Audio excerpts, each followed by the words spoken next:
seul de ta présence. Nous avons besoin de toi. Viens, esprit de révélation, souffle sur nous, souffle sur nous.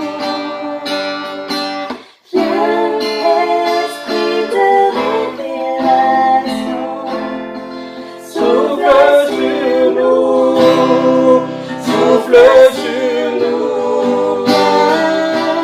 Viens, esprit de révélation, souffle sur nous, souffle sur nous. Ce soir, nous voulons vous partager quelques passages qui se trouvent dans Matthieu, chapitre 13, versets 24 à 30, et qu'on va continuer, versets 36 à 43. Jésus répondit en ces termes: Celui qui sème la bonne semence, c'est le Fils de l'homme, c'est Jésus. Le champ, c'est le monde. La bonne semence représente ceux qui se soumettent au royaume. La mauvaise herbe représente ceux qui obéissent au mauvais. L'ennemi qui sème la mauvaise herbe, c'est le diable. La moisson, c'est la fin du monde. Et les moissonneurs, ce sont les anges. Comme on enlève la mauvaise herbe pour la jeter au feu, ainsi en sera-t-il à la fin du monde. Le Fils de l'homme enverra ses anges, ils élimineront de son royaume tous ceux qui détournent de la foi, les autres et ceux qui commettent le mal. Ils les jetèrent dans le feu de la fournaise, c'est là que beaucoup pleureront et grinceront des dents. Mais alors, ceux qui sont fidèles à Dieu brilleront comme le soleil dans le royaume de leur Père. Écoutez bien si vous avez des oreilles. On voulait juste vous inviter ce soir à ne pas oublier cette vérité-là qui nous attend. Ici, Jésus parle de son retour un jour. Sachez qu'il y a une fin. Il y a une fin à ce monde-là et Jésus-Christ, il va venir en fait séparer ceux qui appartiennent à son royaume et ceux qui n'appartiennent pas. Et en plus, il n'y a pas de zone grise.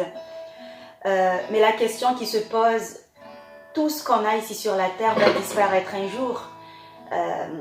Tous les projets et tout ça, c'est bien, mais qu'en est-il de ton éternité? Où vas-tu passer ton éternité? Où vas-tu passer ton éternité? Est-ce que tu vas être jeté dans cette fournaise en fait, où il y aura des pleurs et des grincements de dents, où tu vas être parmi ceux qui brilleront comme le soleil dans le royaume du Père?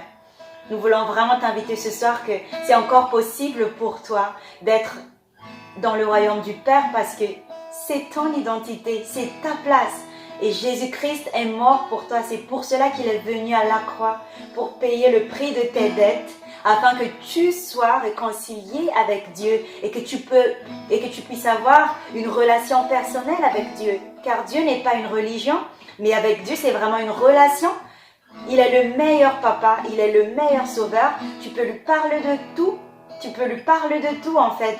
Et tu vis pour lui et tu attends son retour. Voilà.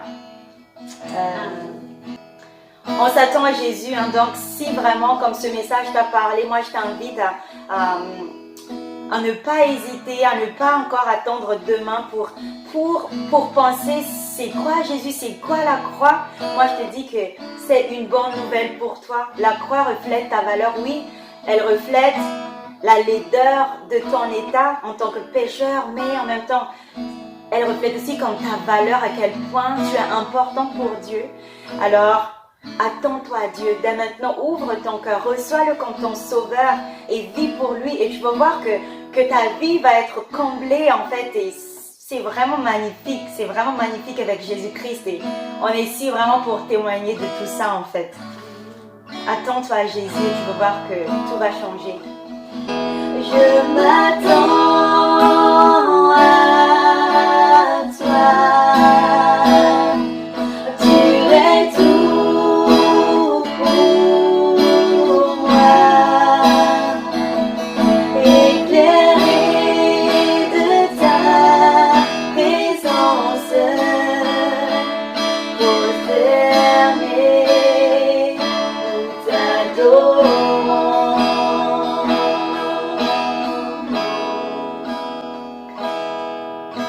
Merci pour la croix. Merci pour la croix. Merci pour la croix, Jésus. Oh, merci. Merci pour la croix. Merci pour la croix. Merci pour la croix, Jésus. Oh, Merci pour la croix. Merci pour la croix. Merci pour la croix, Jésus. Amen.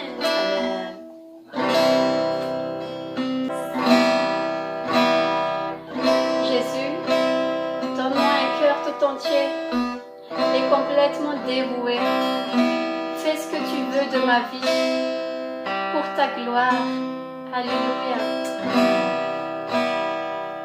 Donne-moi un cœur tout entier et complètement dévoué. Fais ce que tu veux.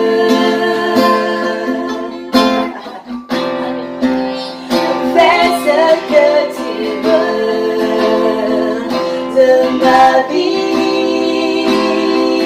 Je veux me donner.